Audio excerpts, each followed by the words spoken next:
Charlie Pierce of the Boston Globe Magazine and Esquire, and Marcos Bertone of the Sacramento Bee. Good to have you here, guys. Charlie, we are told we're a compassionate nation. If you come clean, you apologize.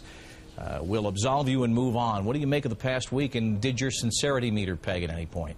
Well, we're also a nation of voyeuristic, drooling geeks, so we're not going to pass along this stuff very quickly. I wish Michael, I'll be honest with you, of all these things, I wish Michael Phelps had the guts to tell us to get lost. You know, look, I did something that every one of the last three presidents of the United States did. Several Supreme Court justices, a couple of Nobel Prize winners. The law is idiotic. If you want to drop me, drop me. I don't care. I don't owe you an apology for this. That's what I wish had happened, but it didn't. And he has a sheriff on his case, apparently, too. Yeah, well, if that sheriff ought to be awfully glad that I'm not one of his constituents, because what a waste of time this is. All right, Marcos, when you look at this week and you look at the apologies and the acts of defiance that we still see from Clemens and from Bonds with Bonds' trial approaching, what do you make?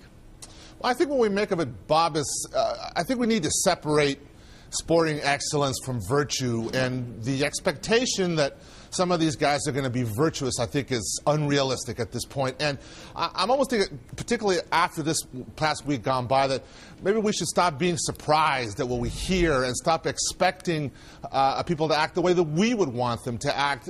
You know, I think the point that Michael Phelps was well within his rights to say, look, I did this and, you know, go to hell is a good one, but you know, it just sort of shows that the crimes are different and the criminals are different, and in some of these cases, the crime that's alleged are pretty preposterous. But yeah, I mean, kids at home, don't lie under oath. Don't lie to Congress. Okay, those are the two. That's the takeaway lesson for me this week. Don't lie to Congress and don't lie under oath. Now, Charlie, you're rooting for Michael Phelps to tell us all to take a flying leap, but he's got tens of millions of dollars of endorsement reasons to go there and say, I'm sorry, and try and have his hat in hand and not tell us to ignore this issue. Well, that's purely a business. I'm telling you what I wish he would do. I mean, he's got to make his own decision on his own business. But the fact is that we are a nation of drooling voyeuristic geeks is our problem, not his. And what I'm saying is, I wish he could have told us that. And I wish some of the sponsors could have shown a little spine and realized the law is idiotic and the scandal is preposterous, and they should go along with him. But expecting, you know, courage out of the American corporate class at this point is a pretty vain hope, too. Who had the best week, Marcos, among all the folks we've mentioned? Did anybody have a good week? Did anybody spin it right, repair the damage, move forward properly? It was not a red letter week for honesty or for fallen idols, Bob. I would say this, though, and I'm biased in this. I've known Miguel Tejada since he's 17 years old. Those tears were genuine. You know, in the grand scheme of things, the steroids, he's a minor bit player compared to Clemens and Bonds, and I think that if anybody was sort of genuine in his remorse, it was him, because when you looked at A-Rod, you know, he was very Clintonian in his remarks, never did use the word steroids. He didn't inhale, though. He didn't inhale, but I mean, the guy, everything that he says sounds like a prepared statement, and so it's a little tougher to feel sorry for him. In Tejada's case, having known him for a while, those were genuine tears. And of course, the circus comes to town 2 weeks from tomorrow, Charlie, at San Francisco Federal Court, the Bonds trial.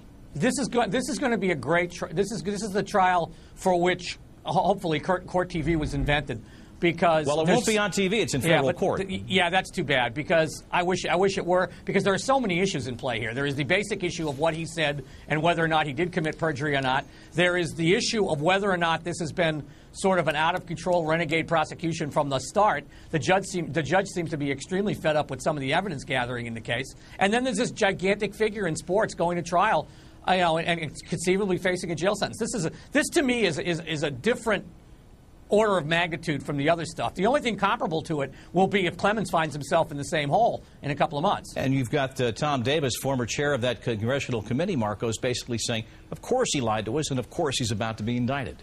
Well, you know, and that's the thing. The things that Clemens said were so unbelievable, and he really doesn't seem to possess the whole emotion of shame. I think you could say the same thing with Barry Bonds. And so, you know, you could say that the feds are gratuitous. Maybe they are, all right, but they've got a bunch of notches on their gun belts, and they've gotten each and every person they've gone after in this case. And as far as the Bonds thing, I will be in the front row, my friend, watching that whole thing. I wouldn't miss it. And what do you want to see there? What is the most compelling aspect of that, aside from the verdict? Well, I mean, what we've all been waiting for is for basically Barry Bonds to admit what all of us already know, that he did steroids, that he began using them in the late 90s.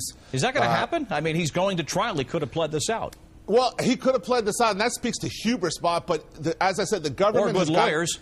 Every single person they've gone after in this case, they've gotten. Now, the one thing that Bonds has going for him is the main person who can finger him. His trainer, Greg Anderson, did a year in jail because he wouldn't do the government's bidding, and so that's the weak link for the government. The main guy that they could use to finger Barry Bonds won't speak, and so they're going to have to use the former girlfriend and the disgruntled business manager, and so the witnesses they have are shady at best.